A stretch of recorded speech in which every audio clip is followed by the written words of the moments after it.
Hello, good evening everyone.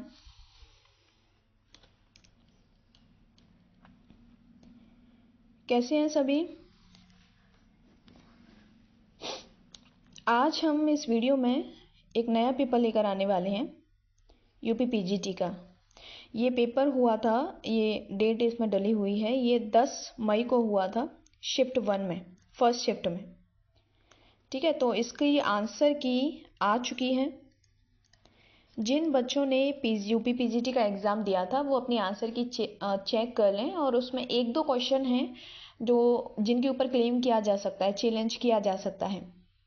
तो इसमें हम उनके ऊपर भी बात करेंगे। कुछ क्वेश्चन इसमें हैं तो ऑप्शन गलत लग रहे हैं तो प्रूफ के साथ में उसको क्लेम किया जा सकता है, तो उसके बारे में हम लोग इसमें डिस्कस करेंगे। ठीक है, तो इसमें हम अभी जो यूपी पीजीटी का पेपर था जिसमें टोटल 125 क्वेश्चंस आए थे, जिसमें से आज हम 1 से लेकर के 50 तक, यानी कि टोटल इस वीडियो में हम 50 क्वेश्चन करेंगे। बाकी की जो 50 यानी कि बाकी के इसमें 75 होंगे। ठीक है, जिसमें से 50 क्वेश्चंस की जो वीडियो वो कल मैं अपलोड कर दूंगी शाम में। तो आज हम इसमें यूपी पीजीटी के जो शुरू के 50 क्वेश्चन हैं उसको हम सॉल्व करेंगे। तो आप लोग भी इसमें अपना आंसर की चेक कर सकते हैं। कुछ क्वेश्चन हैं इस पर क्लेम कर सकते हैं, उनकी बात हम लोग इसमें करेंगे। तो चलते हैं, शुरू करते हैं, यूपी पीजीटी के पेपर को सॉल्व करेंगे। शुरू करते हैं यूपी पीजीटी इकोनॉमिक्स का पेपर क्वेश्चन नंबर 1 के साथ में। एक मिनट। क्वेश्चन नंबर 1, ये धुंधला दिखाई दे रहा है, इसको मैं थोड़ा बड़ा कर लेती हूँ। एक मिनट, अब ठीक है। इसको मैं पढ़ देती हूँ। The concept of consumer surplus was introduced in economics by. इसमें पूछा है कि जो कंज्यूमर सरप्लस है, कंज्यूमर सरप्लस उपभोक्ता अधिशेष, ये किसने दिया था? ये दिया था प्रोफेसर, ऑप्शन है professor Robinson, professor Smith, professor Marshall and professor Samuelson. इसका जो आंसर होगा वो ऑप्शन नंबर ए होगा। प्रोफेसर मार्शल ने इसको डेवलप किया था। इसके बारे में अगर और हम स्टडी करें तो जो कंज्यूमर सरप्लस का कॉन्सेप्ट है, इसको फर्स्ट टाइम एक इकोनॉमिस्ट थे जिनका नाम था ड्यूपेट। ठीक है, इन्होंने फर्स्ट टाइम इसको दिया था। लेकिन कंज्यूमर सरप्लस को डेवलप करने का जो श्रेय जाता है वो अल्फ्रेड मार्शल को जाता है। ठीक है, अल्फ्रेड मार्शल को। यहाँ पर अगर मार्शल, यहाँ पर अगर ड्यूपेट का अगर इनका नाम होता तो इसका जो आंसर होता वो ये होता, लेकिन इनका नाम नहीं है तो यहाँ पर जो बेस्ट ऑप्शन होगा, ठीक है, इनके बाद में मार्शल, तो इसका जो आंसर होगा वो मार्शल होगा। तो मार्शल ने ये जो कंज्यूमर सरप्लस का कॉन्सेप्ट है, ये एक बुक थी जिसका नाम है प्रिंसिपल ऑफ इकोनॉमिक्स। इसको आप लोग नोट कर लीजिए। इन्होंने अपनी एक बुक में इसको इंट्रोड्यूस किया था, इसको डेवलप किया था, प्रिंसिपल ऑफ इकोनॉमिक्स। और ये बुक कब आई थी? ये बुक आई थी 1985 में। तो फर्स्ट का जो आंसर होगा वो ऑप्शन नंबर सी होगा। Question number 2, the international bank for reconstruction and development, जिसको शॉर्ट फॉर्म में कहते हैं IBRD। एक मिनट, जिसे हम कहते हैं IBRD, और इसी को आगे चलकर वर्ल्ड बैंक नाम दिया गया है। IBRD को ही आगे चलकर क्या कहा गया? World bank. ठीक है, IBRD part of the world bank group primarily provides. अब IBRD जो है इसका मेन काम क्या है? इसमें 4 ऑप्शन है। इमरजेंसी, ह्यूमैनिटेरियन,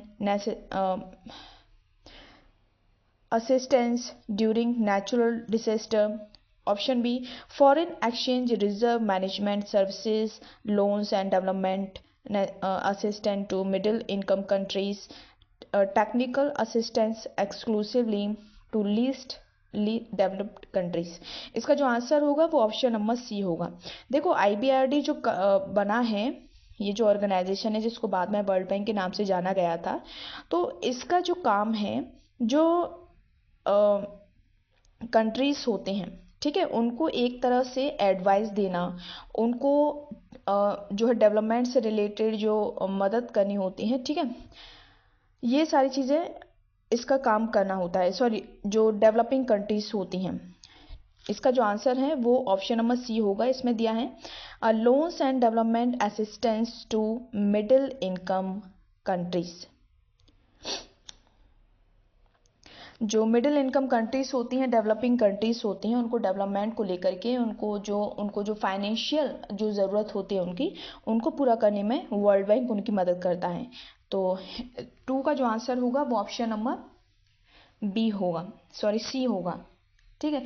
इसके अलावा ये जो वर्ल्ड बैंक आया था ये 1945 में आया था। इसका एक्स्ट्रा जो इन्फॉर्मेशन है वो भी हम लोग पढ़ लेते हैं। IBRD जो है वो 1945 में आया था, लेकिन इसने काम करना शुरू किया था जून 1946 जून 1946 से इसने काम करना शुरू किया। अब यहाँ पर इसी क्वेश्चन में एक और वर्ड आता है जिसमें कहा गया है वर्ल्ड बैंक ग्रुप। ये वर्ल्ड बैंक ग्रुप क्या होता है? ये जो वर्ल्ड बैंक होता है ये 5 ऑर्गेनाइजेशन को मिलाकर बना है। अब ये 5 ऑर्गेनाइजेशन कौन से हैं इनको आप लोग नोट कर लीजिए, क्योंकि ये इंपॉर्टेंट है, पूछ लिया जाता है। तो पहला जो ऑर्गेनाइजेशन है वो यही है, IBRD इसका जो पूरा नाम है। ठीक है। और दूसरा है इंटरनेशनल फाइनेंस कॉरपोरेशन, ठीक है, IFC। तीसरा है इंटरनेशनल डेवलपमेंट एसोसिएशन, IDA। चौथा है मेगा, MIGA। ये शॉर्ट फॉर्म है, इनको जब आगे आएगा तो इनको मैं और अच्छे से एक्सप्लेन करूँगी। मेगा। फिर उसके बाद में एक और ऑर्गेनाइजेशन है ICSID। ठीक है। ये जो 5 ऑर्गेनाइजेशन है, ये 5 ऑर्गेनाइजेशन मिलकर इनको कहा जाता है वर्ल्ड बैंक ग्रुप। तो ये आप लोग नोट कर दीजिए, ये एक्स्ट्रा इन्फॉर्मेशन है जो आगे हो सकता है कि क्वेश्चन इनसे बन सकते हैं। Next question, gilt edge security in the context of government डेब्ट रेफर्स टू। अब यहाँ पर ये जो वर्ड है, ठीक है, गिल्ट एज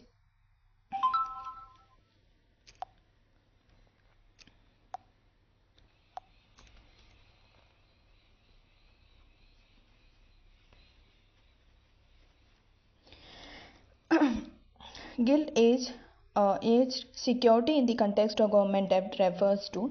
सबसे पहले हम लोग समझेंगे ये वर्ड क्या होता है। ठीक है। हिंदी में कहते हैं, हिंदी में इसका नाम है उत्कृष्ट प्रतिभूतियां। तो गिल्ट एज सिक्योरिटी क्या होता है? एक मिनट, पेन नहीं चल रहा। ये क्या होता है इसको हम समझेंगे। ये सिक्योरिटी बहुत ही मतलब गवर्नमेंट की एक हाई क्वालिटी सिक्योरिटीज होती हैं, या हम कहें एक तरह से बहुत मतलब हाई क्वालिटी के इंस्ट्रूमेंट्स होते हैं। इनसे क्या होता है कि गवर्नमेंट, ये एक तरह से डेब्ट इंस्ट्रूमेंट होते हैं। क्या होते हैं? डेब्ट इंस्ट्रूमेंट्स। इनको गवर्नमेंट इशू करती है।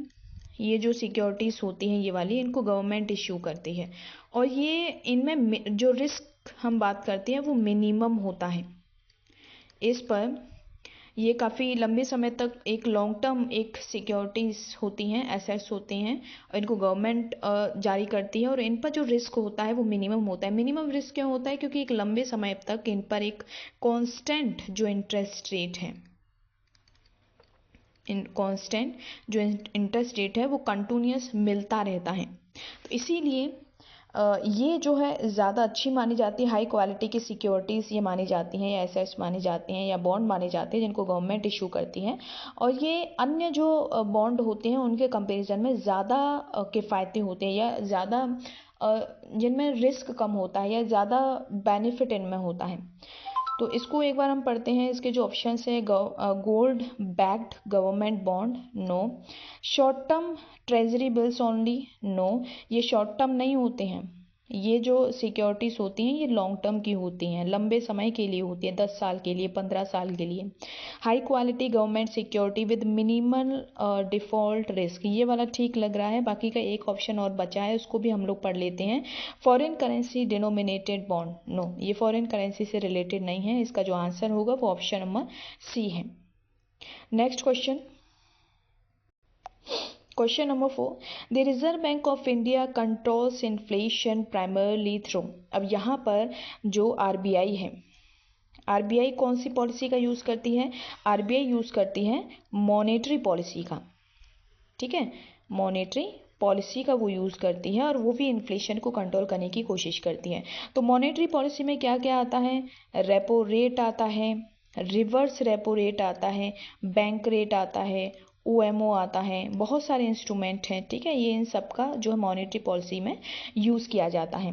तो अब यहाँ पर इसके 4 ऑप्शन पड़ेंगे, adjusting repo and reverse repo rate, ये ठीक है, ये इसका मॉनेटरी पॉलिसी में आता है। सेटिंग एग्रीकल्चरल पॉलिसीज, नो, ये फिजिकल पॉलिसी का पार्ट है, गवर्नमेंट जो है इसको यूज़ करती है। Fixing population growth target, no, ये मॉनेटरी पॉलिसी में नहीं आता है। रेगुलेटिंग डायरेक्ट टैक्सेस, नहीं, ये फिजिकल पॉलिसी होती है जिसको गवर्नमेंट यूज़ करती है। तो यहाँ पर इसका जो ऑप्शन नंबर ए है ये बेस्ट है, ये इसका आंसर होगा। क्यों? क्योंकि इसमें रेपो रेट और रिवर्स रेपो रेट की बात की गई है और इसको जो है आरबीआई यूज़ करती है। हाँ, इसके अलावा ये समझेंगे रेपो रेट और रिवर्स रेपो रेट क्या है, इसके लिए एक नया पेज मैं ले लेती हूँ। जो रेपो रेट होता है रेपो रेट ये शॉर्ट टर्म रेट होता है, ये शॉर्ट टर्म के लिए होता है, थोड़े समय के लिए। और जो आरबीआई है, इस रेट पर आरबीआई जो है वो कॉमर्शियल जो बैंक होती हैं उनको लोन देता है। कॉमर्शियल जो बैंक होती हैं उनको जिस दर पर लोन आरबीआई देती है वो रेपो रेट होती है, ठीक है। अब रिवर्स रेपो रेट क्या होती है, आरआरआर। आरआर ये होता है कि जब कॉमर्शियल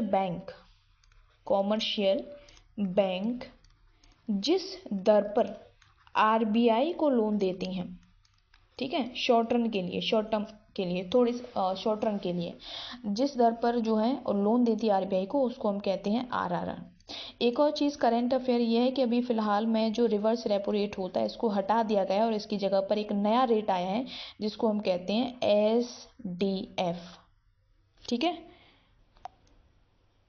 जिसकी फुल फॉर्म है स्टैंडिंग डिपॉजिट फैसिलिटी। एसडीएफ की फुल फॉर्म है। अभी आज से आप लोगों को ध्यान रखिए, अब आरआरआर की जो रेट आता है वो नहीं आएगा, इसकी जगह पर अब एसडीएफ आया करेगा।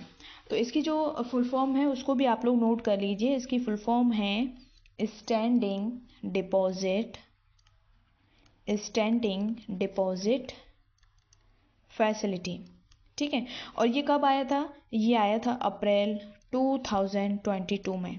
2022 में रिवर्स रेपो रेट को हटा करके अब नया रेट आया है जिसको हम कहते हैं स्टैंडिंग डिपॉजिट फैसिलिटी। अब नेक्स्ट क्वेश्चन पर चलते हैं, question number 5। In a multiple liner regression model with two independent, इसमें दिया है विद टू इंडिपेंडेंट वेरिएबल, कौन कौन सी हैं, x1 and x2। If x1 and x2 are perfectly correlated then this will lead to.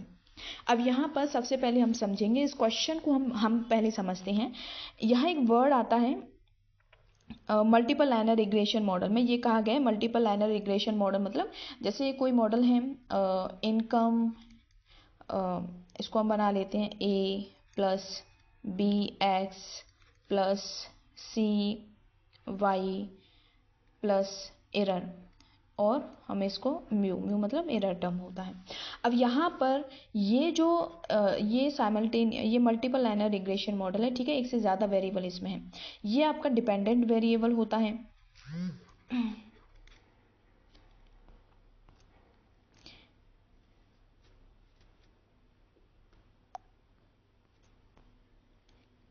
ये डिपेंडेंट वेरिएबल होता है। इधर जो वेरिएबल होते हैं जैसे ये वाला एक्स और वाई, ये होते हैं इंडिपेंडेंट वेरिएबल, और ये जो होते हैं इनको हम बोलते हैं पैरामीटर। और ये जो होता है ये एरर टर्म होता है, एरर टर्म। अब यहाँ पर पूछा है कि दो इंडिपेंडेंट वेरिएबल हैं, दो मतलब जैसे x है और दूसरा y है, अगर दोनों में कोरिलेशन हो जाता है, दोनों में कोई रिलेशन हो जाता है, तो इस तरह की प्रॉब्लम को हम क्या कहते हैं, इस तरह की जो प्रॉब्लम होती है उसको हम कहते हैं, देखो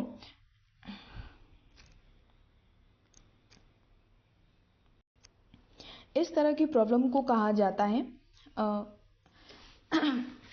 जब किसी इक्वेशन में दो इंडिपेंडेंट वेरिएबल जब आपस में एक दूसरे के साथ कॉरिलेशन होता है तो इस तरह की जो प्रॉब्लम है वो मल्टी कॉलिनियरिटी की प्रॉब्लम कहलाती है। क्या कहलाती है? मल्टी कॉलिनियरिटी की प्रॉब्लम कहलाती है। ठीक है, तो यहाँ पर यही पूछा है कि यहाँ दो इंडिपेंडेंट वेरिएबल हैं x1 x2, अगर दोनों में परफेक्टली कॉरिलेशन है तो इससे क्या होगा। तो इसमें देखेंगे biased but consistent estimator of the regression coefficient no. इसका जो रिजल्ट होता है मल्टी कॉलिनियरिटी का वो होता है CUE, यानी C मतलब कंसिस्टेंट, U मतलब अनबाइस्ड और E मतलब एफिशिएंट होता है। यहाँ पर दिया है बाइस्ड दिया है, ये अनबाइस्ड होगा, बट कंसिस्टेंट ये ठीक है। तो इसकी वजह से ये जो है ये गलत हो जाएगा। ठीक है, a higher R square value improving the model's predictive power no. ये क्या होता है, जितना हायर आर स्क्वायर वैल्यू होता है वो उतनी ही ज़्यादा मल्टी कॉलिनियरिटी की प्रॉब्लम को शो करता है। Homoscedasticity in error term no. The problem of multi collinearity making it impossible to estimate unique coefficient. तो यहाँ पर ये जो प्रॉब्लम होगी जिसमें दो इंडिपेंडेंट वेरिएबल आपस में कॉरिलेटेड हो जाते हैं तो ये जो प्रॉब्लम होती है इसको हम मल्टी कॉलिनियरिटी की प्रॉब्लम होती है। तो इसका जो आंसर होगा वो ऑप्शन नंबर डी होगा। Question number 6, according to Musgrave's theory of public finance the three main function. ये थ्योरी थी, थ्योरीज ऑफ पब्लिक फाइनेंस, जिसको मस्ग्रेव ने दिया था और इसमें उन्होंने सरकार के क्या मतलब मुख्य दायित्व होने चाहिए, उन्होंने 3 उनके फंक्शन बताए थे गवर्नमेंट के पब्लिक फाइनेंस थ्योरी में। तो यहाँ पर इनके हिसाब से मस्ग्रेव कहते हैं कि सरकार का जो काम होना चाहिए वो 3 तरह का होना चाहिए। वो 3 कौन कौन से हैं?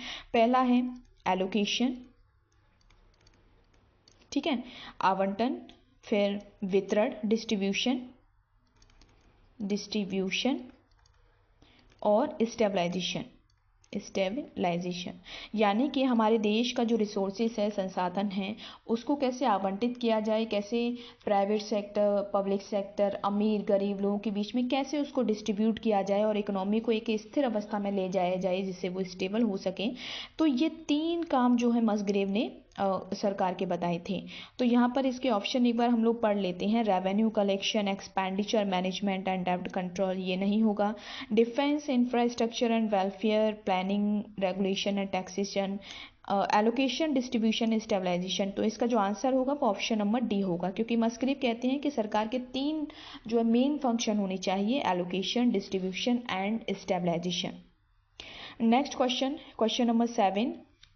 यहाँ पर ये आपके सामने कुछ थ्योरीज दी हैं, ठीक है। ये ट्रेड से रिलेटेड क्वेश्चन आया, ये जो क्वेश्चन आया है ये इंटरनेशनल ट्रेड से आया है। और यहाँ पर आपके सामने 4 थ्योरी दी हैं और उनको हमें क्या करना है, क्रोनोलॉजिकल ऑर्डर में उसको लगाना है। और ये हम कब लगा पाएंगे, जब हमें पता होगा कि कौन सी थ्योरी किस ईयर में आई।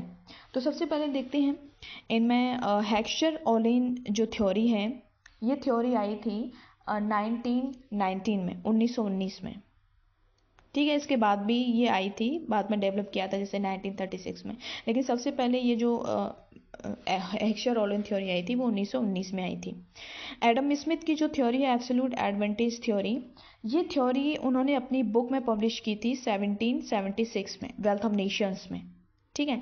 डेविड रिकार्डो की जो बुक आई थी वो 1817 में जो है ये थ्योरी उन्होंने दी थी अपनी बुक में, प्रिंसिपल ऑफ इकोनॉमिक्स और टैक्सेशन, इस वो मुझे एग्जैक्ट याद नहीं है, उसमें उन्होंने जो है ये थ्योरी दी थी। लियोन्टिफ पैराडॉक्स जो है, जब एचओ थ्योरी आई थी उसके क्रिटिसाइज के फलस्वरूप, क्रिटिसिज्म करने के बाद जो है ये थ्योरी आई थी। और लियोन्टिफ पैराडॉक्स जो थ्योरी है ये 1953 में आई थी। अब इसको हम एक ऑर्डर में लगा लेते हैं, ठीक है, इसमें अरेंज करना है।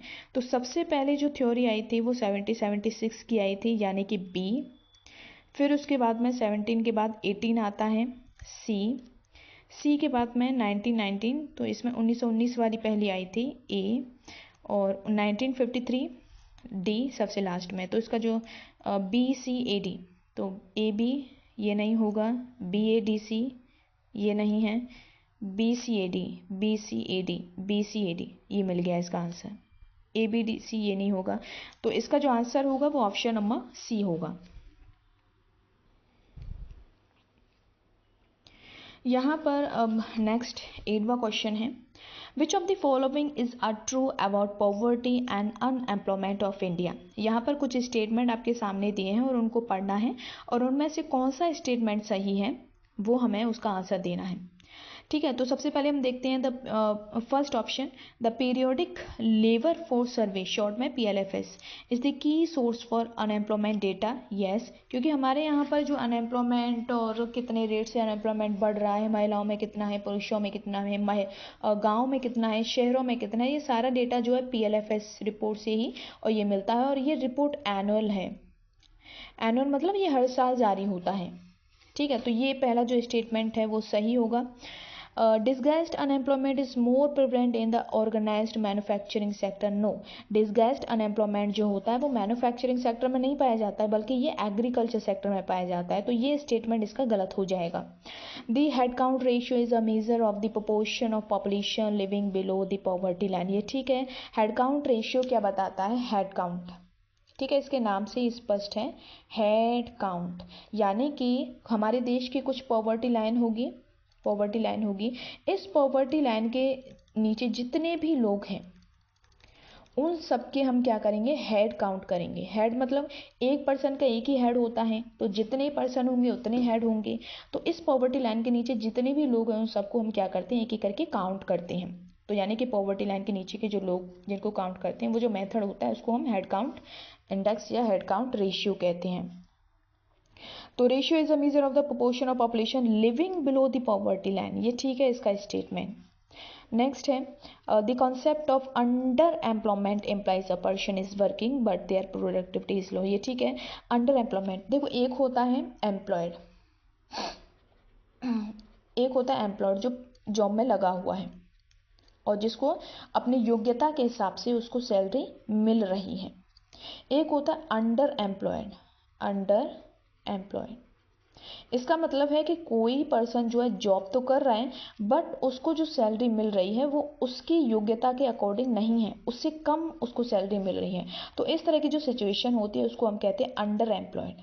ठीक है, तो यहाँ पर ये वाला भी ऑप्शन ठीक होगा। The concept of under employment implies a person is working, कोई पर्सन काम कर रहा है बट उसकी जो प्रोडक्टिविटी है वो कम है, या हम कहें उसकी प्रोडक्टिविटी के कंपेरिजन में उसको जो इनकम है वो कम मिल रही है। तो ये वाला जो आंसर है ये भी ठीक इसका होगा। तो यहाँ पर ओनली जो बी वाला ऑप्शन है वो गलत है, बाकी का ACD ये 3 ऑप्शन सही है। तो ACD यहाँ B है ये गलत हो जाएगा, यहाँ A नहीं है, यहाँ B है, तो ACD, तो इसका जो आंसर होगा वो ऑप्शन नंबर C होगा।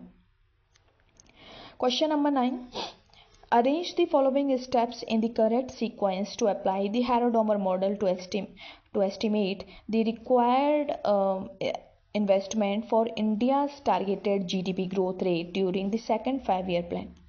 अब यहाँ पर ये पूछा है सेकंड 5-year प्लान का। सेकंड 5-year प्लान में एक minute, arrange the following steps in the correct sequence to apply Harrod-Domar model to estimate the required investment for India's targeted GDP growth rate during the second 5-year plan में हम लोगों ने किसके ऊपर focus किया था, सेकंड 5-year plan में हम लोगों ने इंडस्ट्री के ऊपर फोकस किया था। तो इंडस्ट्री को डेवलप करने के लिए हमें सेविंग और जो इन्वेस्टमेंट है अपने रिक्वायरमेंट के हिसाब से उनकी ज़रूरत थी। तो यहाँ पर इसको हमें क्रोनोलॉजिकल ऑर्डर में बिठाना है। ठीक है, तो जब भी हम कोई ग्रोथ करते हैं, कोई योजना बनाते हैं, तो सबसे पहले हमारा पहला टारगेट होता है कि हम कितना ग्रोथ करेंगे, यानी कि हमें कितना अपना ग्रोथ करना है भविष्य में, फ्यूचर में। तो सबसे पहले क्या करते हैं, कितनी इनकम हमें गेन करनी है, कितना GDP, कितना उत्पादन करना होगा। तो सबसे पहले हम जो है अपनी GDP डिटरमाइन करते हैं। ठीक है, तो यहाँ पर हम देखेंगे सेट दी टारगेट GDP ग्रोथ रेट। सबसे पहले हम GDP को डिसाइड करेंगे कि हमें अगले साल में या अगले 2-3 साल में हमें कितनी ग्रोथ लेकर आनी है। तो पहला जो स्टेप होगा वो B होगा। ठीक है, अब इसके बाद में क्योंकि हमें GDP लेकर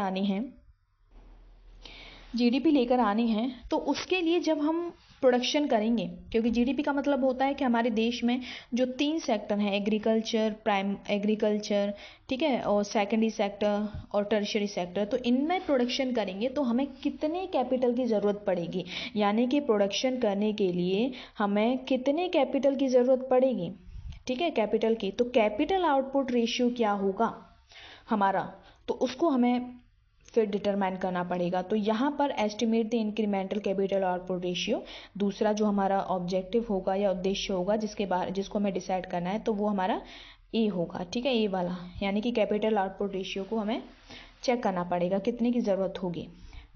अब इसके बाद में हमने कैपिटल आउटपुट जो रेशियो है उसको एस्टिमेट कर लिया। अब इसके बाद हमें इतना हमें कैपिटल की ज़रूरत पड़ेगी, ठीक है, कैपिटल आउटपुट रेशियो की, और हमें जीडीपी हम लोगों ने डिसाइड कर लिया। अब इसको अचीव करने के लिए हमें कितनी इन्वेस्टमेंट की ज़रूरत पड़ेगी, कितना हमें निवेश करना है जिससे कि हम इस जीडीपी को अचीव कर सकें, जितना हमने मान लीजिए 5% का ग्रोथ रखा है या 10% का रखा है, तो इसको अचीव करने के लिए हमें कितना निवेश आगामी समय में या फ्यूचर में हमें करना होगा, तो वो हमें पहले डिटरमाइन करना पड़ेगा, ठीक है। Determine the required investment rate using ICOR and growth rate. ICOR का यूज़ करके, यानी कि इंक्रीमेंटल कैपिटल आउटपुट, जैसे जैसे आउटपुट बढ़ेगा वैसे वैसे जो है कितने कैपिटल की रिक्वायरमेंट रहेगी, तो उस हिसाब से हम कितना इन्वेस्टमेंट फ्यूचर में हम लोग करेंगे, तो इसके बाद जो डिसीजन लिया जाएगा वो इसका लिया जाएगा, ठीक है, इन्वेस्टमेंट के बारे में। फिर इसके बाद में अब ये इन्वेस्टमेंट कहाँ से आएगा, सेविंग कितनी होनी चाहिए, कहाँ से सेविंग होगी, कितनी होगी, और क्योंकि इन्वेस्टमेंट करना है उसको हमने डिसाइड कर लिया है, तो उस इन्वेस्टमेंट के लिए, क्योंकि जाहिर सी बात है हमारा जो पैसा बैंकों में जाता है एज अ सेविंग, वही आगे चलकर इन्वेस्टमेंट बनता है, तो उस इन्वेस्टमेंट को पूरा करने के लिए जो सेविंग है वो कैसे होगी, कहाँ से आएगी, तो ये सारा डिटर्मिनेशन जो है फिर बाद में होता है, ठीक है। तो इसका जो आंसर नेक्स्ट जो होगा डी के बाद में, वो calculate the required saving rate to achieve the investment, तो इसके बाद में जो डिसीजन लिया जाएगा वो ऑप्शन नंबर सी वाला लिया जाएगा। तो इसका जो आंसर होगा वो BADC, तो BADC option number B is correct, BADC, ठीक है, बाकी गलत हो जाएंगे। तो 9 का जो आंसर होगा वो ऑप्शन नंबर बी होगा। Question number 10, the primary purpose of IMS special drawing rights SDR, ये पढ़ा होगा, इंटरनेशनल ट्रेड में ये पार्ट है, वहाँ इसकी स्टडी करते हैं, ठीक है। IMF के जो मेंबर कंट्री हैं, मेंबर कंट्री, ठीक है, इनको क्या करना पड़ता है, IMF में कुछ पैसा अपना देना पड़ता है, कुछ पैसा वहाँ रिजर्व करना पड़ता है, और जितना ज़्यादा रिजर्व होगा पैसा वहाँ SDR में उनका होगा, वो उतना ही पावरफुल माना जाता है। जैसे USA का सबसे ज़्यादा है, तो USA बहुत पावरफुल IMF में माना जाता है, तो ये उसी से रिलेटेड है। तो यहाँ पर मेंबर कंट्रीज़ का जो करेंसी होती है, उनके रिजर्व से रिलेटेड, उनके एसेट्स करेंसी हो गए उनके, वो जो रिजर्व करके वहाँ रखते हैं उससे रिलेटेड कॉन्सेप्ट है। तो replace national currency in international trade, no, replace नहीं करते हैं, ये गलत है। Supplement international reserve assets of member country, ये ठीक है, मेंबर कंट्री का जो रिजर्व एसेट्स होते हैं ये उनको वहाँ जो है सप्लीमेंट इंटरनेशनल रिजर्व एसेट्स वहाँ रखे रहते हैं, ठीक है।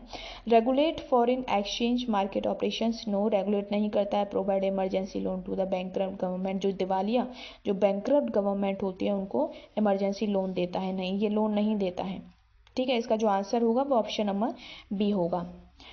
Next question, government external debt is generally considered more problematic than domestic debt because.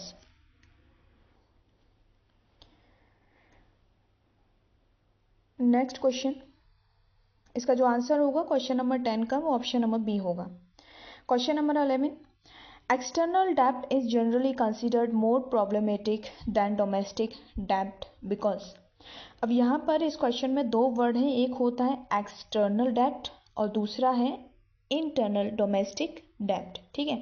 External डेब्ट वो डेब्ट होता है जब हम फॉरेन कंट्री से कोई डेब्ट लेते हैं, उधार लेते हैं, ठीक है। जो विदेशी फॉरेन जो कंट्री होती हैं, विदेशी जो देश होते हैं, जब हम उनसे लोन लेते हैं तो वो होता है एक्सटर्नल डेब्ट। लेकिन जब इंडिया के अंदर से लोगों से जो है हम सरकार लोन लेती है तो उसको हम कहते हैं डोमेस्टिक डेब्ट। अब हम अपने देश के अंदर से लोन लेते हैं तो इसका बेनिफिट होता है, ठीक है, अगर हम इन दोनों का कंपैरिजन करें तो किसी इकोनॉमी को जो बेनिफिट होता है वो डोमेस्टिक डेब्ट से होता है। इससे उसका जो नुकसान है एक्सटर्नल से वो ज़्यादा हो जाता है। क्यों? क्योंकि बाहर से हमने जो पैसा लिया है बदले में हमें उन्हें क्या देना पड़ता है, उन्हें हम देना पड़ता है इंटरेस्ट, ब्याज देनी पड़ती है। और जब हम ब्याज देते हैं तो वो पैसा देश से निकल करके दूसरे देश में जाता है, जिससे हमें मॉनेटरी लॉस होता है, मुद्रा की हानि होती है, ठीक है। लेकिन डोमेस्टिक डेब्ट में क्या होता है कि हम देश के अंदर से ही लोन लेते हैं और देश के लोगों को ही हम उसको वापस चुकाते हैं और बदले में जो इंटरेस्ट रेट हम देते हैं वो हमारे देश के अंदर ही रहता है वो पैसा, ठीक है। तो यहाँ पर यही दिया है कि एक्सटर्नल डेब्ट is generally considered more problematic. Domestic डेब्ट के कंपेरिजन में ये ज़्यादा प्रॉब्लमेटिक होता है, ठीक है, क्योंकि interest rate are always higher, no, it can not be restructured, ये भी नहीं होगा, it involve foreign exchange risk and balance of payment constraint, ये वाला इसका जो आंसर है वो ठीक होगा। External character less patient, no, ये नहीं होगा। इस ऑप्शन को हम लोग समझ लेते हैं। इसका मतलब है कि जब हम एक्सटर्नल डेब्ट लेते हैं, ठीक है, लोन लेते हैं, विदेशों से लोन लेते हैं, तो इससे क्या होता है कि हम उनके फॉरेन करेंसी का क्या कर रहे हैं, डिमांड कर रहे हैं। हम लोन लेंगे तो करेंसी की डिमांड करेंसी की डिमांड कर रहे हैं, तो विदेशों की करेंसी में जब हम लोन लेंगे, ठीक है, उनसे हम पैसा लेंगे तो उनकी वैल्यू बढ़ेगी और उनकी वैल्यू बढ़ेगी तो हमारे मनी की जो वैल्यू है वो घटेगी। तो वहाँ पर कहीं ना कहीं जो फॉरेन एक्सचेंज रिस्क होता है वो भी इंक्लूड होता है और उससे उसके फलस्वरूप हमारा जो BOP है, बैलेंस ऑफ पेमेंट है, वो भी कहीं ना कहीं प्रभावित होता है। तो इसीलिए इसका ये प्रॉब्लमेटिक इसलिए होता है क्योंकि इससे हमारा फॉरेन एक्सचेंज जो रिस्क है वो इंक्रीज होता है और उसका एक नेगेटिव इम्पैक्ट पड़ता है BOP के ऊपर। तो इसीलिए इसका जो आंसर होगा वो ऑप्शन नंबर सी होगा। Next question number 12, devaluation of a currency results in. अब यहाँ पर ये वर्ड आता है डिवैल्यूएशन। क्या होता है डिवैल्यूएशन? जो होता है इसको गवर्नमेंट जानबूझकर करती है। डिवैल्यूएशन को जो करता है वो गवर्नमेंट करती है, सरकार करती है। इसका मतलब है जैसे फॉर एग्जांपल मान लीजिए कि इकोनॉमी में इंडिया की हम बात करें तो $1 के बदले में जो 80 रुपए की वैल्यू है, यानी कि $1 जो वो 80 रुपए के बराबर है। अब यहाँ पर सरकार जब डिवैल्यूएशन करेगी, डिवैल्यूएशन जो किया जाता है वो कहीं ना कहीं देश की इकोनॉमी को, एक्सपोर्ट को बढ़ाने के लिए, ग्रोथ को बूस्ट करने के लिए किया जाता है। तो इसका मतलब है सरकार जो है जानबूझकर जो करेंसी की वैल्यू है उसको क्या करती है, वो कम करती है डिवैल्यूएशन में। कम करने का मतलब है कि इसमें कम करने का मतलब है कि इसको 80 से बढ़ाकर मान लो 85 रुपये कर देती है। अब क्या है, $1 में पहले जहाँ 80 रुपये दिए जाते थे, अब क्या है $1 जो वो 85 रुपये के बराबर है, यानी कि डॉलर क्या है वो महंगा हो गया है, ठीक है, और जो रुपया है वो सस्ता हो गया है, चीप हो गया है, ठीक है। इसका मतलब है कि यहाँ पर इसकी जो वैल्यू है, अब हमें 80 के बजाय ज़्यादा पैसे उसको देने पड़ेंगे। तो यहाँ पर इसकी जो वैल्यू है इंडियन करेंसी की वो घट जाएगी और जो वैल्यू है डॉलर की वो इंक्रीज हो जाएगी। इससे क्या होगा कि इससे हमारे जो एक्सपोर्ट होंगे, क्योंकि इंडिया में अब चीज़ें सस्ती हो जाएंगी, ठीक है, तो लोग क्या करेंगे, एक्सपोर्ट हमारा इंक्रीज होगा। और इम्पोर्ट मतलब जब हम विदेशों से खरीदेंगे तो विदेशों से मान लो हम कोई चीज़ विदेशों से मंगाएंगे, ठीक है, मानो हम अमेरिका USA से मंगाते हैं और कोई चीज़ $1 की आती है, तो पहले वो $1 80 रुपये के बराबर था, अब हमें क्या है, एक के बजाय हमें उसको 85 रुपये देना पड़ेगा। यानी विदेशों से हम जब इम्पोर्ट करेंगे तो वो हमारे लिए महंगा हो जाएगा, और जब ये महंगा हो जाएगा तो हमारी जो इम्पोर्ट हैं वो कम होंगे और जो एक्सपोर्ट हैं वो इंक्रीज होंगे, ठीक है। तो इसको हम देखते हैं, इसके जो ऑप्शंस हैं, a decline in the value of domestic currency, रुपये 80 से 85 हो गए, इसकी वैल्यू कम हो गई है रिलेटिव टू फॉरेन करेंसी। इसका जो आंसर है वो पहला ही मिल गया। Fixing exchange rate permanently, no, no impact on export competitiveness, ये गलत है, ये बढ़ जाएगा, ठीक है। Any increase in the domestic currency value, no, increase नहीं होगा बल्कि ये डिक्रीज होगा, इंडियन करेंसी की जो वैल्यू है वो घटती है। तो 12 का जो आंसर होगा वो ऑप्शन नंबर A होगा। Question number 13. A study examining the relationship between India's urbanization rate and carbon emission. अब इसमें क्या है, कोई एक रिसर्च हो रही है, एक स्टडी की जा रही है और उसमें इंडिया की जो इंडिया की जो अर्बनाइजेशन रेट है, ठीक है, इसमें दो वेरिएबल हैं, इंडियाज अर्बनाइजेशन रेट, ठीक है, एक ये, और दूसरा है कार्बन एमिशन,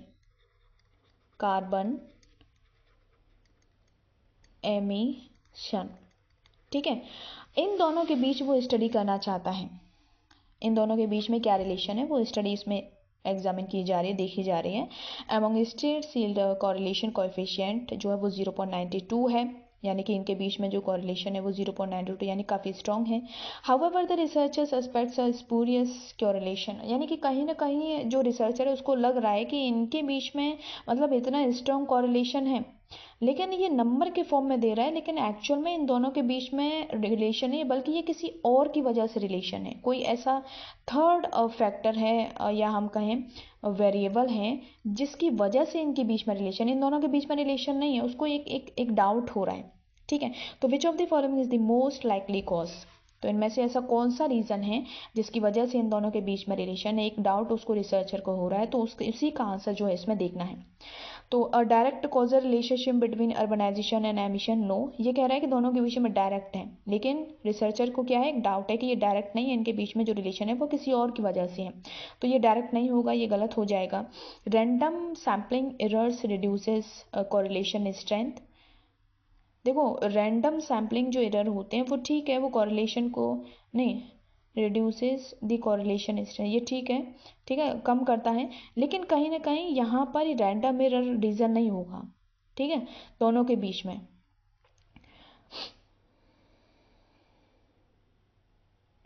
अ third variable such as industrial output influencing both variable, ये रीज़न एक हो सकता है कि दोनों के बीच में जो रिलेशन है वो डायरेक्ट ना हो, किसी और की वजह से हो, तो यहाँ कहीं ना कहीं ये वाला आंसर इसका हो सकता है, ठीक है। अभी चौथा ऑप्शन है उसको भी हम पढ़ेंगे।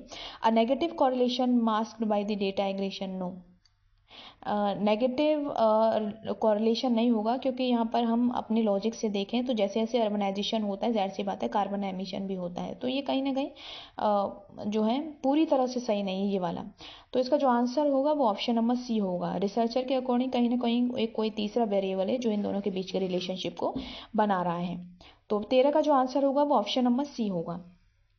क्वेश्चन नंबर 14 में मैचिंग करने के लिए दिया है, ठीक है, जिसमें एक तरफ पॉलिसी है और दूसरी तरफ उनके फीचर्स हैं जिनसे आपको मिलाना है। ये बहुत ही सिंपल और इजी क्वेश्चन है, आप वर्ड्स से ही जो है उसकी मैचिंग कर लेंगे। जैसे नेशनल पॉपुलेशन पॉलिसी जो है, इनमें से एक टारगेट था कि हमें 2010 तक जो टोटल फर्टिलिटी रेट है TFR है उसको हमें कितना अचीव करना है, 2.1 तक, तो इसका जो मैच होगा वो सेकंड से होगा जिसमें लिखा हुआ है achieving a total fertility rate of 2.1, और जो कि हमें कब तक अचीव करना था, 2010 तक। न्यू इंडस्ट्रियल पॉलिसी 1991, इसकी जो मेन बात थी वो थी LPG, liberalisation, privatisation and globalisation, तो यहाँ पर स्पष्ट इसका दिया हुआ है वन वाला, liberalisation, privatisation and globalisation. Annapurna scheme जो है ये सीनियर सिटीजन जो गरीबी रेखा है, ठीक है, जो पॉवर्टी लाइन है उसके नीचे बहुत सारे पुअर लोग रहते हैं, और उनमें सीनियर सिटीजन मतलब जो वृद्ध लोग होते हैं, जो बहुत ओल्ड एज पर्सन जो होते हैं, उनको ये फूड ग्रेन्स प्रोवाइड करता है अन्नपूर्णा, ठीक है। तो इसका जो आंसर जो मैचिंग होगा वो थर्ड वाले से होगा, providing food grains to senior citizens below the poverty line. MNREGA जो है ये 2006 में आया था, ठीक है, और ये नरेगा के नाम से था, लेकिन आगे चलकर महात्मा गांधी जी के नाम से इसको मनरेगा कर दिया गया। तो ये क्या है कि ये जो है एक परिवार में जो एक पर्सन को जो है 100 दिन के काम की गारंटी देता है, लेकिन अभी हम बात करें तो ये अभी 100 डेज जो है ये शायद अभी बढ़ गया है, ठीक है, अभी मुझे याद नहीं है, लेकिन इतना कंफर्म है कि ये 100 दिन की जो गारंटी थी ये अब 100 से ज़्यादा हो गई है, ठीक है। तो इसको एक बार हम लोग लिख लेते हैं, ए का 2, बी का 1, सी का 3 और डी का 4, तो 2 1 3 4, 2 1 3 4 आ गया, पहला ऑप्शन ही इसका आंसर है, ठीक है, 2 1 3 4, बाकी का 1 1 ये गलत होंगे, तो 14 का जो आंसर होगा वो ए होगा। Question number 15, In a socialist economy, the price determination is primarily based on socialist economy वो होता है जहाँ जो भी एक्टिविटीज़ होती है वो गवर्नमेंट के थ्रू होती हैं, ठीक है। इंडस्ट्री कोई भी डिसीजन हो सब कुछ सरकार ही करती है और वहाँ पर प्राइवेट सेक्टर नहीं होता है, जैसे कि रूस, ठीक है। रशिया में क्या है कि वहाँ सोशलिस्ट इकोनॉमी है और जो भी डिसीजन लेते हैं वो सरकार ही लेती है। तो state planning and administrative directive होता है, ये ठीक है। Firm maximising profit wise price taking, no firm नहीं होती हैं, फर्म डिसाइड नहीं करती हैं, ठीक है। मैक्सिमाइजिंग प्रॉफिट यानी कि यहाँ प्राइवेट सेक्टर की बात हो रही है तो ये नहीं होगा। Price competition, no, price competition वहाँ होता है जहाँ प्राइवेट सेक्टर होता है, क्योंकि सोशलिस्ट इकोनॉमी है तो वहाँ पर प्राइवेट सेक्टर नहीं होगा। Market demand and supply equilibrium, ये काम नहीं करेगा क्योंकि वहाँ सारी जो प्राइसेस है वो सरकार डिटरमाइन करती हैं। तो इसका जो आंसर होगा वो ए होगा, state planning and administrative directive. Question number 16, the Q theory of investment by Tobin suggest that firm invest when. अब ये क्यू थ्योरी क्या होती है? क्यू थ्योरी जो है इसको टॉबिन ने दिया था, ठीक है। अब यहाँ पर ये कहते हैं कि कोई भी जो इन्वेस्टमेंट होता है, ठीक है, इन्वेस्टमेंट जो है वो प्राइस ऑफ शेयर पर डिपेंड करता है। अगर शेयर के प्राइसेस बढ़ जाएंगे तो इन्वेस्टमेंट भी बढ़ जाएगा, शेयर के प्राइसेस घट जाएंगे तो इन्वेस्टमेंट भी घट जाएगा, ये इसकी एक्सप्लेनेशन देता है। अब यहाँ पर पूछा है टॉबिन से फर्म इन्वेस्ट कब करेगी? जब interest rate are low, no ये नहीं है, ये होता है जब जाहिर सी बात है अगर नॉर्मल हम इन्वेस्टमेंट की बात करें तो इंटरेस्ट रेट कम होगा तो जाहिर सी बात है इन्वेस्टमेंट ज़्यादा होगा, लेकिन हर थ्योरी का अपना एक की पॉइंट होता है, ठीक है। तो ये जनरल एक स्टेटमेंट है, ये ठीक है, लेकिन अगर हम क्यू थ्योरी ऑफ इन्वेस्टमेंट की बात करेंगे तो वहाँ पर ये जो है उसको एक्सप्लेन नहीं करता है। Market value and replacement cost is greater than 1, yes, इसका जो आंसर होगा वो ऑप्शन नंबर बी होगा।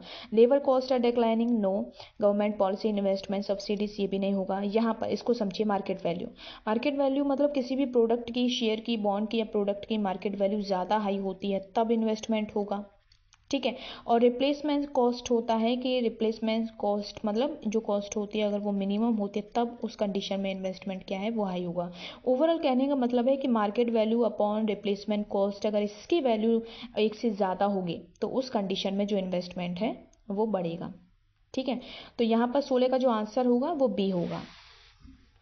यहाँ पर क्वेश्चन नंबर 17 में फिर से अगेन जो है मैचिंग दिया है जिसमें अलग अलग इंटरनेशनल इंस्टीट्यूशंस यहाँ दिए हैं और दूसरी तरफ उनके जो फंक्शंस हैं उनके बारे में बताया है। आईएमएफ की जब हम बात करेंगे तो आईएमएफ का मतलब होता है इंटरनेशनल मॉनेटरी फंड। तो इंटरनेशनल मॉनेटरी फंड का काम है, क्योंकि फंड इसका वर्ड से स्पष्ट हो जाता है, ये कंट्रीज को फंडिंग देता है, ठीक है। और किस तरह की कंट्रीज़ को? क्योंकि डेवलप्ड कंट्रीज़ के पास तो पैसे की कमी नहीं है, वो ऑलरेडी डेवलप्ड हैं, तो ये देता है जो डेवलपिंग कंट्रीज़ होती हैं, मिडिल जो इनकम कंट्रीज़ होती हैं, ये उनको देता है। तो यहाँ पर आईएमएफ जो होगा वो थर्ड वाली से मैच करेगा, middle income country development financing. IBRD यह भी आया था क्वेश्चन और इसको हम वर्ल्ड बैंक के नाम से भी जानते हैं। तो ये क्या करता है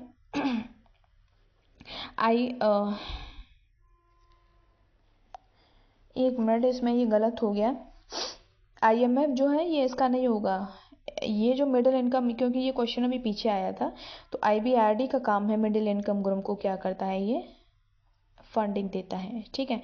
आईएमएफ क्या करता है, ये बीओपी से related balance of payment support and macro economic stability से काम करता है। आईडीए इंटरनेशनल डेवलपमेंट एसोसिएशन ये क्या करता है, जो गरीब कंट्रीज होते हैं उनको लोन वोन देता है, ठीक है, कंसेशनल लैंडिंग लोन देता है जो पुअर कंट्री होते हैं। एडीबी ये होता है एशियन डेवलपमेंट बैंक है और ये रीजनल जो कंट्रीज होती हैं एशिया के उनके रिगार्डिंग ये काम करता है। तो regional development financing to Asia specific, D का 4 हो जाएगा। इसको एक बार हम लिख लेते हैं, ए का होगा 2, बी का 3 और सी का 1 और डी का 4।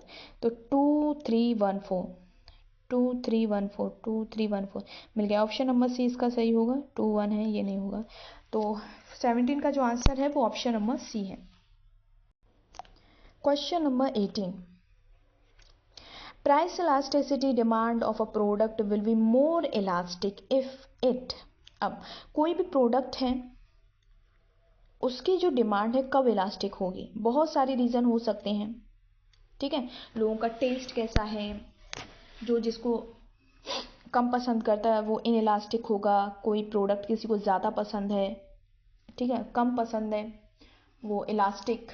इस तरीके से बहुत सारे रीज़न है। एक बार हम लोग क्या है इसके ऑप्शन पढ़ लेते हैं, उसके हिसाब से हम जो इसका आंसर निकाल सकते हैं। अब प्राइस पहला है has no substitute. Has no substitute मतलब मान लीजिए इकोनॉमी में क्या है कि कोई प्रोडक्ट बनता है, सोप बनता है, ठीक है, सोप बनता है मान लो एक्स नाम का। अब मार्केट में ये सिर्फ अकेला प्रोडक्ट है, अकेला प्रोडक्ट है, ठीक है। अब मैं उसको यूज़ करती हूँ और मैं जब किसी प्रोडक्ट के पास जाऊँगी तो मुझे यही साबुन मिलेगा, मेरे पास कोई ऑप्शन नहीं है कि मैं दूसरा साबुन यूज़ कर सकती हूँ। तो यहाँ पर जब मार्केट में एक ही साबुन होता है और मैं उसको यूज़ करती हूँ, उसके प्राइसेस कितनी भी बढ़ जाएँ घट जाएँ और मुझे वो यूज़ करना है, तो उस कंडीशन में मेरी जो डिमांड होगी वो इनइलास्टिक होगी। इनइलास्टिक क्यों? क्योंकि मेरे पास अगर दूसरा ऑप्शन होता तो मैं जब उसके प्राइसेस बढ़ जाते तो मैं उसकी डिमांड कम कर देती, दूसरे को खरीद लेती। लेकिन यहाँ पर क्या है कि उसका कोई सब्स्टिट्यूट है ही नहीं, तो मैं कौन सा दूसरा प्रोडक्ट खरीदूंगी। तो जब वो महंगा हो जाएगा तब भी मुझे उसको यूज़ करना पड़ेगा, इसीलिए मेरी जो डिमांड होगी वो इनइलास्टिक होगी। तो इसका आंसर ये नहीं होगा। If life saving product no, cancer है किसी को, उसकी जो दवाइयाँ हैं वो 1 लाख है 2 लाख है तब भी हम उसको खरीदते हैं, यानी हमारी जो डिमांड है वो प्राइसेस से प्रभावित नहीं होती है। तो हमारी डिमांड इस कंडीशन में क्या है, इनइलास्टिक होती है। तो इसका आंसर ये नहीं होगा। An is an item of necessity. Necessity मतलब जैसे चीनी हो गया और माचिस हो गया या फिर शुगर हो गया या बाकी के प्रोडक्ट हैं, हम क्या है नमक हैं, इनके प्राइसेस अगर पॉइंट में बढ़ जाते हैं घट जाते हैं तब भी हम इन चीज़ों को यूज़ करते हैं, यानी कि इनके लिए हमारी जो डिमांड होती है वो इनइलास्टिक होती है। तो ये भी इसका आंसर नहीं होगा। Has a number of substitute. Has a number of substitute मतलब अगर इस साबुन के जैसे और वैरायटी के वाई जेड एक्स जो भी है साबुन अगर मार्केट में अवेलेबल है और अगर इसके प्राइसेस बढ़ जाते हैं तो जाहिर सी बात है इसकी डिमांड कम करके मैं बाकी के दूसरे जो ऑप्शन है उनका यूज़ कर सकती हूँ। तो जब सब्स्टिट्यूट गुण होते हैं किसी भी प्रोडक्ट के तो उस कंडीशन में उनकी जो डिमांड होती है वो इलास्टिक होती है। क्या होती है, इलास्टिक होती है। तो यहाँ पर 18 का जो आंसर होगा वो ऑप्शन नंबर डी होगा। 19 the main advantage of multilateral trade over bilateral trade agreement is. अब यहाँ पर आपके सामने दो वर्ड्स हैं, एक होता है मल्टीलेटरल ट्रेड और एक होता है बायलेटरल ट्रेड। दोनों में अंतर है। मल्टीलेटरल ट्रेड होता है दो कंट्री के बीच में जो ट्रेड होता है, ठीक है, और मल्टीलेटरल का होता है मोर देन 2 कंट्रीज के बीच में, मोर देन, एक मिनट, मोर देन 2 कंट्रीज, दो देशों से ज़्यादा उनके बीच में जब ट्रेड होता है तो उसको हम मल्टीलेटरल कहते हैं। अब यहाँ पर क्योंकि दो देशों के बीच में रिलेशन है, ट्रेड हो रहा है, तो वहाँ पर उनके बीच का जो ट्रेड होगा वो सिर्फ उन्हीं तक लिमिटेड हो जाएगा। मल्टीलेटरल में क्या होता है कि हम दो से ज़्यादा कितने भी देशों के साथ में हम ट्रेड कर सकते हैं, एक के साथ में, दो के, तीन के साथ में, चार के साथ में। जैसे जैसे हम इसको बढ़ाएंगे उससे क्या होगा, हमारा जो ट्रेड है फॉरेन कंट्री के साथ में वो बढ़ेगा, ठीक है। तो इसका हम देखते हैं कि इसका एडवांटेज क्या है बायलेटरल ट्रेड के कंपेरिजन में मल्टीलेटरल ट्रेड का बेनिफिट क्या है। तो simpler negotiation process between countries, no. Greater scope for trade creation and specialisation benefit, yes. जैसे जैसे हम ज़्यादा से ज़्यादा कंट्री से हम ट्रेड करेंगे वैसे वैसे हमारा जो ट्रेड है वो बढ़ेगा, ट्रेड क्रिएशन होगा और हमारा जो है किसी प्रोडक्ट को लेकर स्पेशलाइजेशन है प्रोडक्शन में वो भी इंक्रीज होगा। तो इसका बी वाला ठीक लग रहा है। बाकी के दो ऑप्शन हम लोग पढ़ लेते हैं। Easier implementation of protectionist policies, no. क्योंकि अब यहाँ पर हम क्या है बहुत सारे देशों के साथ में ट्रेड कर रहे हैं, तो वहाँ पर जब बहुत सारे देश हो जाएंगे तो हमें एक जनरल जो सामान्य स्थिति है उसके हिसाब से चलना पड़ेगा। हम किसी के सामने अथॉरिटी शो नहीं कर सकते हैं या अपनी जो थ्योरीज हैं, अपनी जो टैक्सेस हैं, अपनी जो टैरिफ हैं वो उनके ऊपर थोप नहीं सकते हैं, हमें दूसरे पक्ष को भी देखना होता है। तो ये वाला नहीं होगा। Better protection for domestic industry, नहीं। इसमें जो बेस्ट इसका जो आंसर होगा वो ऑप्शन नंबर बी होगा। क्वेश्चन नंबर 20, इसमें ये एक नया कॉन्सेप्ट है, modern monetary theory. The concept of modern monetary theory MMT suggest that. अब यहाँ पर सबसे पहले हम समझेंगे ये मॉडर्न मॉनेटरी थ्योरी क्या होता है। मॉडर्न मॉनेटरी जो थ्योरी है इसको सबसे पहले दिया था वैरेन मॉसलर ने, इसको आप लोग नोट कर लीजिए। इसको दिया था सबसे पहले वॉरेन मॉसलर, MOSLER। ठीक है, अब यहाँ पर ये थ्योरी क्या कहती है, वॉरेन मॉसलर ने इसको दिया था, और ये थ्योरी कहती है कि जो कंट्रीज होती हैं, सॉवरेन कंट्रीज होती हैं, वो किसी से अगर उधार लेंगी, डेब्ट लोन लेंगी या फिर देंगी, ठीक है, बोरो करेंगी या किसी को लोन देंगी, तो वो अपनी करेंसी में देंगी, वो अपनी ओन करेंसी में देंगी। ठीक है, जैसे इंडिया में रुपया चलता है, हम क्या है विदेशों से लोन लें वो रुपए में लें, विदेशों को हम लोन दें रुपए में दें। तो इस तरह की जो कॉन्सेप्ट है ये सुझाव देता है, ये जो आधुनिक मौद्रिक सिद्धांत है या मॉडर्न मॉनेटरी थ्योरी कहती है कि कोई भी जो कंट्री होती है वो अपनी ही करेंसी में लोगों को लोन दे और उनसे लोन ले। ठीक है, तो इसके जो ऑप्शन है एक बार उनको हम पढ़ लेते हैं। गवर्नमेंट डेब्ट is always problematic for economic growth, no, इस बारे में ये बात ही नहीं करता है। Central banks should be completely independent of fiscal policy, नहीं। Gold standard should be restored for डेब्ट sustainability. Country with sovereign country can always print money to pay डेब्ट मेकिंग डिफॉल्ट इम्पॉसिबल। ये ठीक है, क्योंकि इसमें कहा गया है कि जो कंट्रीज हैं वो अगर उनको लोन देना है तो वो क्या करें, अपनी करेंसी का जो है वो प्रिंट करें, मनी जो है अपनी मनी को प्रिंट करें। ठीक है, यानी कि उनको क्या करना है, अपना जो लोन देना है, चुकता करना है, वो अपनी ही करेंसी में देंगे। तो इसका जो आंसर होगा वो ऑप्शन नंबर बी होगा, 21। ऑप्शन नंबर 21, ऑप्शन नंबर 21 में जो है ये क्वेश्चन चैलेंजेबल है, मतलब ये क्वेश्चन में थोड़ी गड़बड़ी है, प्रॉब्लम है। ठीक है, यहाँ पर इसको हम लोग समझ लेते हैं।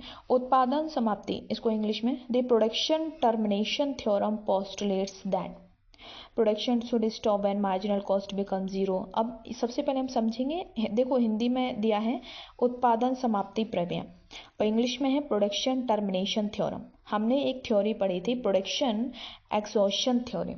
ठीक है, एक्सॉशन उत्पाद समाप्ति प्रमेय, जिसको किसने दिया था, जिसको दिया था मार्शल विकस्टीन, जो वॉलरस हैं उन्होंने दिया था।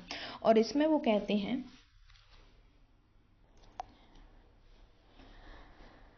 Production termination theorem. ठीक है, ये जो टर्म है इसकी वजह से इसमें एक प्रॉब्लम है, टर्मिनेशन उत्पादन समाप्ति प्रमेय। इससे मिलता जुलता एक और थ्योरी हमने पढ़ा था, ठीक है, प्रोडक्शन एग्जॉशन थ्योरम, जो कहता है कि अगर जितने भी फैक्टर हैं प्रोडक्शन के, जो फैक्टर हैं, ठीक है, उनको उनकी मार्जिनल प्रोडक्टिविटी के अकॉर्डिंग अगर पेमेंट किया जाए तो सारा का सारा जो इनकम है वो खत्म हो जाएगा, यानी ज़ीरो हो जाएगा। ठीक है, तो ये उसकी बात करता है। लेकिन प्रोडक्शन टर्मिनेशन थ्योरम जो है ये क्वेश्चन थोड़ा चैलेंजेबल है। ठीक है, इसमें जो इसका जो आंसर किया है उसमें इसका जो आंसर है वो production continue as a long MR greater than MC दिया है। लेकिन कहीं ना कहीं हमारे हिसाब से इसका जो आंसर है वो B होना चाहिए। क्यों? क्योंकि इंडस्ट्री में क्या है, इसको मैं एक बार नया पेज ले लेती हूँ, उस पर समझाऊंगी। ठीक है, देखो कोई भी जो इंडस्ट्री होती है, हमने पढ़ा है जो कॉस्ट होती है वो कई सारे होती हैं। टोटल कॉस्ट होता है, marginal cost, average cost, total fixed cost, total variable cost. Fixed cost वो होता है जो क्वांटिटी पर डिपेंड नहीं करता है, अगर इंडस्ट्री फैक्ट्री बंद होती है तब भी आपको कुछ ना कुछ खर्चा करना पड़ता है, और इंडस्ट्री जब चालू होती है तब भी इंडस्ट्री के मेंटेनेंस के लिए आपको खर्चा करना पड़ता है। तो ये TFC होता है।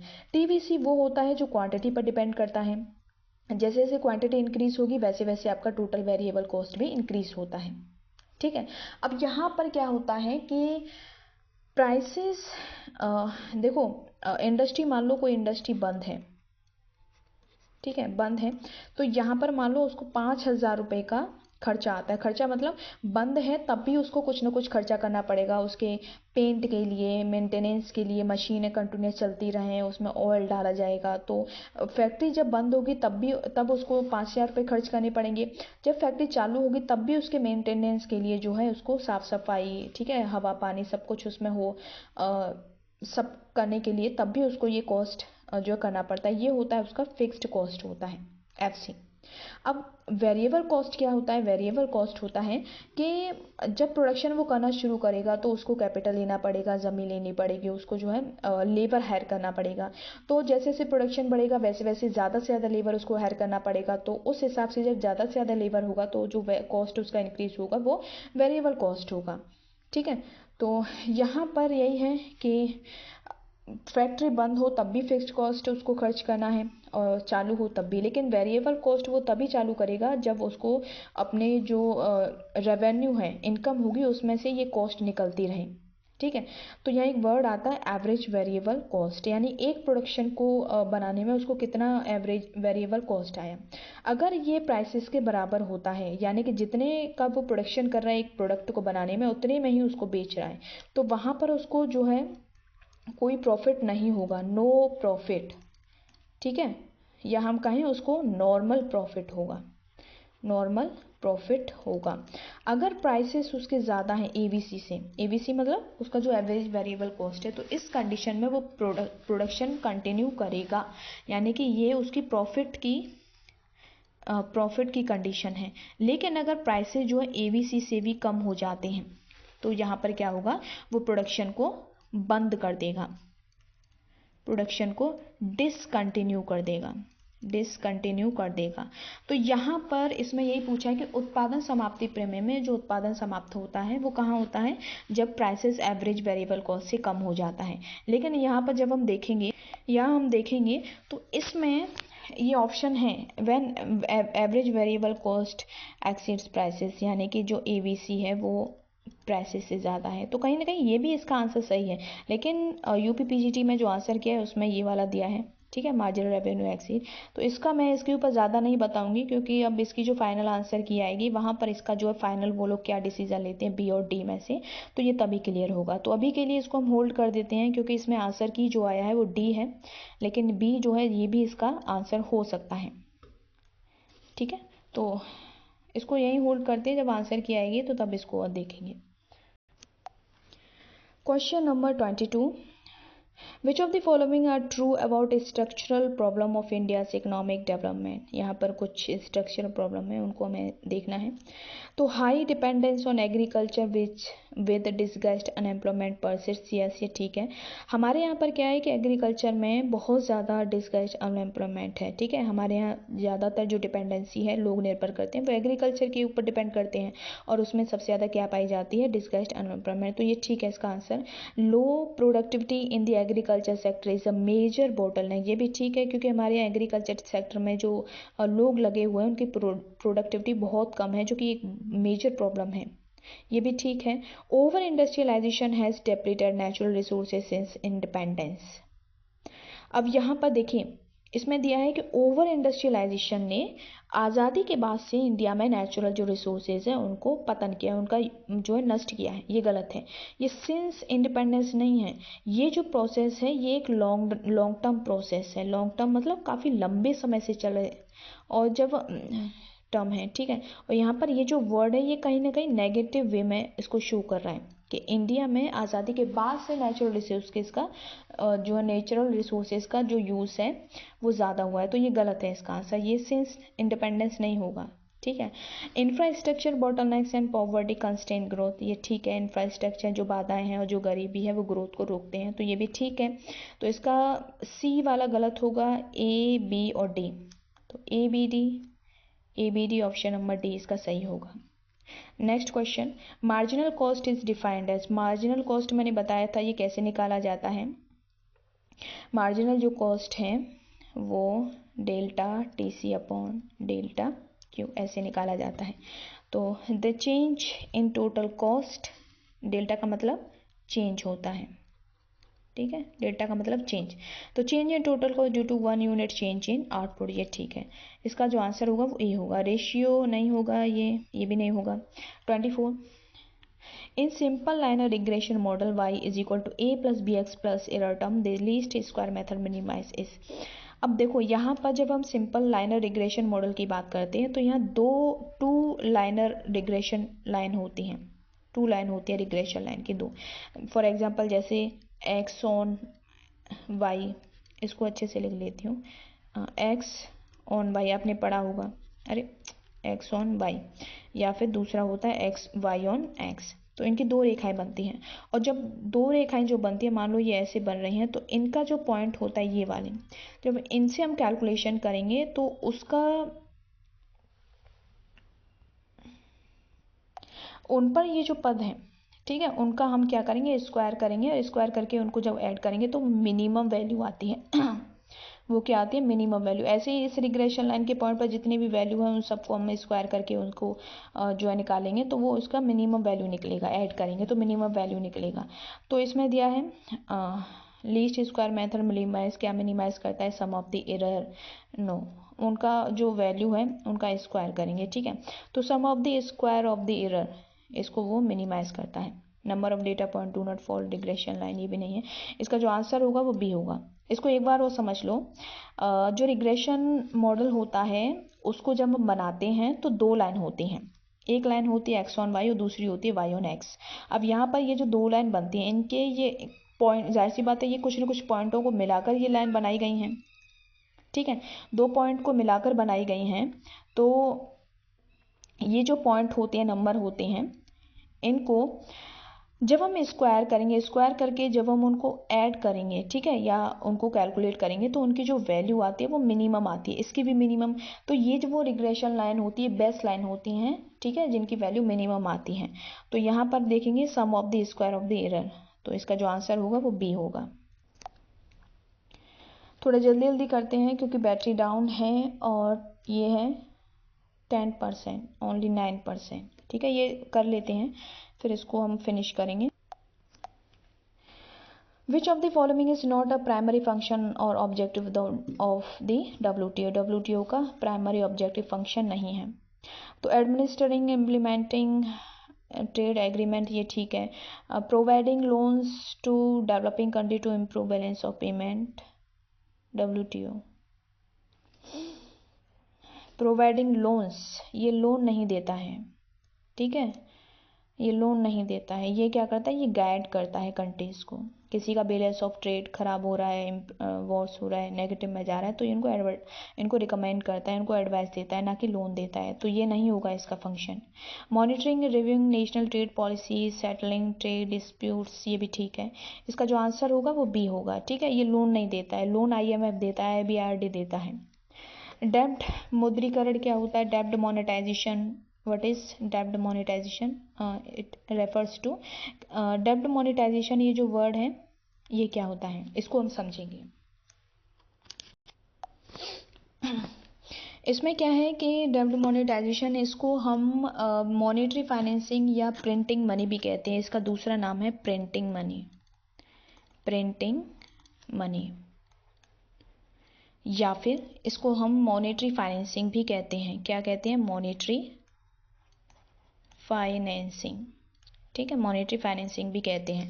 अब यहाँ पर डेब्ट मोनेटाइजेशन होता है कि सरकार जब लोन लेती है, ठीक है, या लोन लेती है या बॉन्ड सिक्योरिटी खरीदती है, तो वो मनी को क्या करती है, क्रिएट करती है, या हम कहें मनी जारी करती है, पैसा जो है क्रिएट करती है, वो बनाती है और नए पैसे जारी करती है।